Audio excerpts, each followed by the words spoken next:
नमस्कार मित्रांनो, मी तुमचा वकील मित्र ॲडव्होकेट कैलास महारुद्र नाईक, राहणार मोहोळ, जिल्हा सोलापूर. जय हिंद, जय महाराष्ट्र.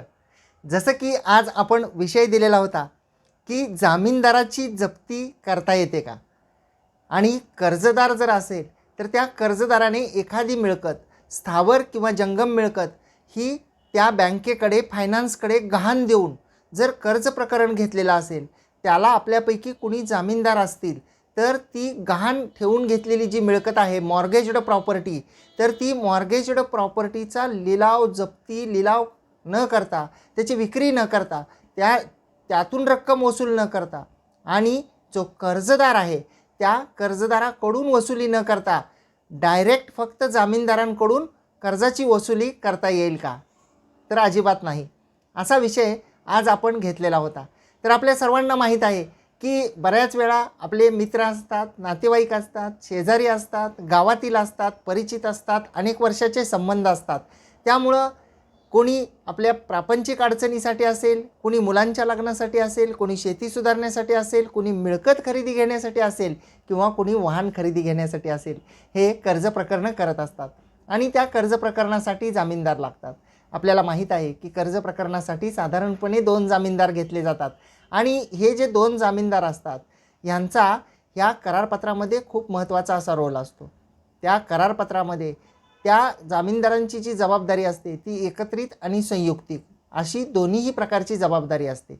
म्हणजे कर्जाची परतफेड करण्याची जबाबदारी सर्वांची एकत्रितरित्या असते आणि स्वतंत्रपणे सुद्धा असते. तर या अनुषंगाने बऱ्याच वेळा असं होतं की ज्या व्यक्तीने कर्ज घेतलेलं आहे त्याच्या आर्थिक अडचणीमुळे असो, किंवा तो व्यक्ती मुद्दामपणे कर्ज भरत नाही, त्यावेळी जे फायनान्स असतात ते लवादाकडे जातात, आदेश मिळवतात.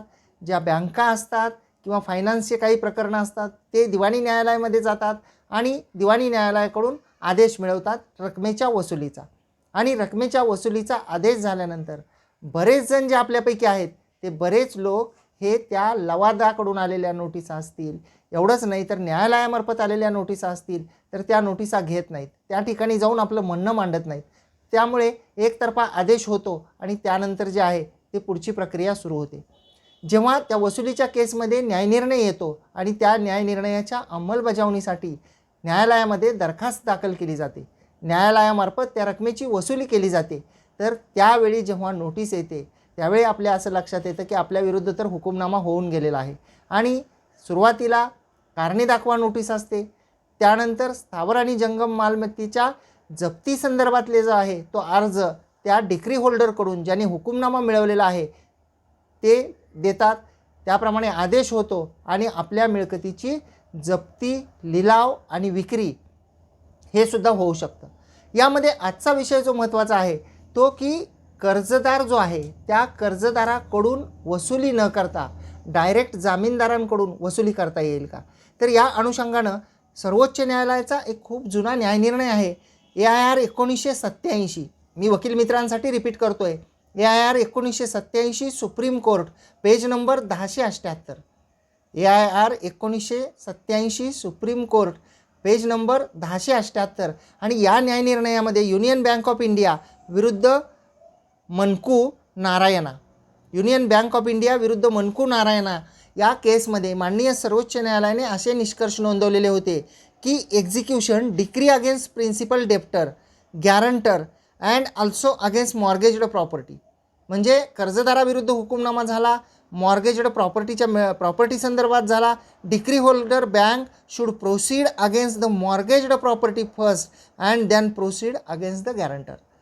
म्हणजे सर्वात अगोदर जर एखादी मिळकत तारण दिलेली असेल, एखाद्या मिळकतीच्या खरेदीसाठी जर का कर्ज दिलेलं असेल, हे वाहनांच्या बाबतीमध्ये बोलतोय, आणि जर एखाद्या इतर अन्य कारणासाठी दिलेलं असेल आणि त्यासाठी जर का स्थावर मिळकत जी आहे ती गहाणखात्याने, त्या बँकेने, त्या फायनान्सने घेतलेली असेल, तर त्या परिस्थितीमध्ये त्या प्रॉपर्टीच्या विरुद्ध अगोदर वसुलीची कारवाई करावी असं सर्वोच्च न्यायालयाने म्हटलेलं आहे. ती जप्त करावी, त्याचा लिलाव करावा, त्याची विक्री करावी आणि त्यामधून ती रक्कम जी आहे ती वसूल करून घ्यावी. आणि त्या रकमेतून ती वसुली जर अपूर्ण जर राहिली तर त्यानंतर पुढील कारवाई करावी. अगोदर कर्जदाराविरुद्ध करावी आणि त्यानंतर जामीनदाराविरुद्ध करावी असा न्यायनिर्णय जो आहे तो या केसमध्ये दिलेला आहे. आणि त्या न्यायनिर्णयामध्ये पॅरा नंबर 4मध्ये असंही स्पष्ट म्हणलेलं आहे की whether the decree in execution of a composite decree personally against the principal debtor and the guarantor and also against the mortgaged property and the portion of the decreed amount is covered by mortgage.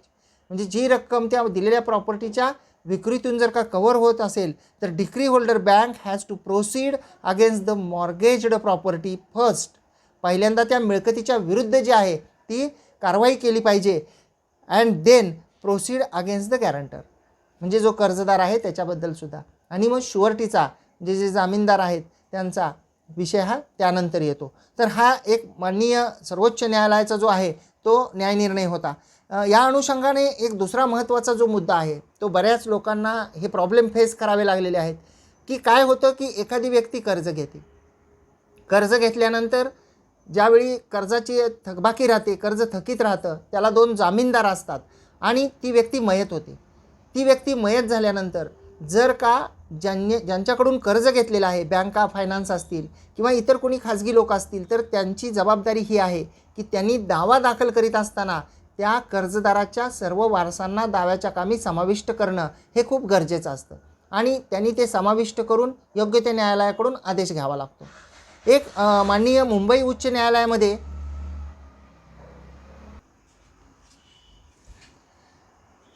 जर का एखाद्या केसमध्ये कर्जदार जर मयत झाला आणि इतर त्याला 2 जामीनदार असतात, तर त्या परिस्थितीमध्ये बँका आणि फायनान्स यांनी जो आदेश मिळवायचा आहे वसुलीचा, तो आदेश त्या कर्जदाराच्या वारसांना त्या केसमध्ये समाविष्ट करून त्यांच्या वारसांच्या विरुद्धसुद्धा मिळवणं हे खूप गरजेचं असतं असं कायदा सांगतो. एवढंच नाही तर आपण पाहिलं असेल की बऱ्याच वेळा काय होतं की कर्जदार कर्ज घेतो आणि तो कर्जदार दुर्दैवाने मयत होतो. मयत झाल्यानंतर त्यांच्या वारसांना समाविष्ट न करता जर फक्त जामीनदारांच्या विरुद्ध दावा दाखल केलेला असेल तर त्या परिस्थितीमध्ये काय होईल. अशीच एक केस जी आहे ती माननीय मुंबई उच्च न्यायालयासमोर आलेली होती. विनोद डागा विरुद्ध Shriram chits private limited Nagpur, 13 जून 2017. विनोद डागा विरुद्ध Shriram chits private limited Nagpur, 13 जून 2017. तर या केसमध्ये एक नवीन इश्यू जो आहे तो रेज झालेला होता आणि महत्त्वाचं म्हणजे तो वसुलीच्या केसमध्ये झालेला होता, ज्याला एक्झिक्युशन पिटिशन, ज्याला दरखास्त असं म्हटलं जातं. तर त्यामध्ये हा इश्यू रेज असा झाला होता की त्या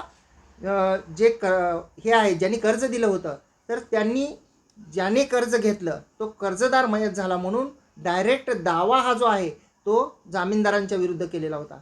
जामीनदारांच्या विरुद्ध दावा करण्यात आला, त्या दाव्याचा हुकुमनामा झाला. जामीनदाराने त्या ज्यांनी कर्ज दिलं त्यांना ती रक्कम जी आहे कर्ज आणि व्याज हे देण्याचा आदेश झाला. त्या ज्यांनी कर्ज दिलं त्यांनी न्यायालयामध्ये हुकमाच्या अंमलबजावणीसाठी दरखास्त दाखल केली आणि दरखास्त दाखल केल्यानंतर असा प्रश्न उपस्थित केला जे जामीनदार होते त्यांनी की कर्जदाराविरुद्ध त्यांनी दावा दाखल केलेला नाही आणि कर्जदाराविरुद्ध दावा अबेट झालेला आहे, म्हणजे रद्द झालेला आहे, त्याचे कुणीही वारस रेकॉर्डवर घेतलेले नाहीत, त्यामुळं हा जो दावा आहे याचा हुकुमनामा जो आहे तो आमच्या विरुद्धसुद्धा चालू शकत नाही.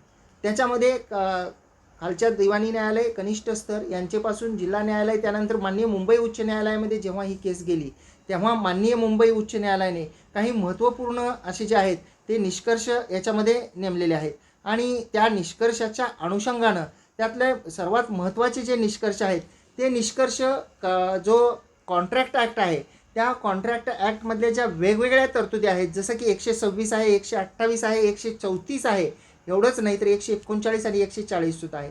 या सर्व तरतुदींचा विचार करून या दोन्ही पक्षाची बाजू ऐकून घेऊन 126, 128, 134, 139, 140 या सर्व तरतुदी ज्या आहेत याचं सखोल असं विश्लेषण त्याच्यामध्ये करण्यात आलेलं आहे आणि ते विश्लेषण करून माननीय मुंबई उच्च न्यायालयाने असा निष्कर्ष नोंदवलेला आहे की जर एखाद्या व्यक्तीला वारस असतील, आता त्या केसमध्ये ज्यांनी कर्ज दिलं त्यांचं असं म्हणणं होतं की तो व्यक्ती अविवाहित मयत झाला आहे.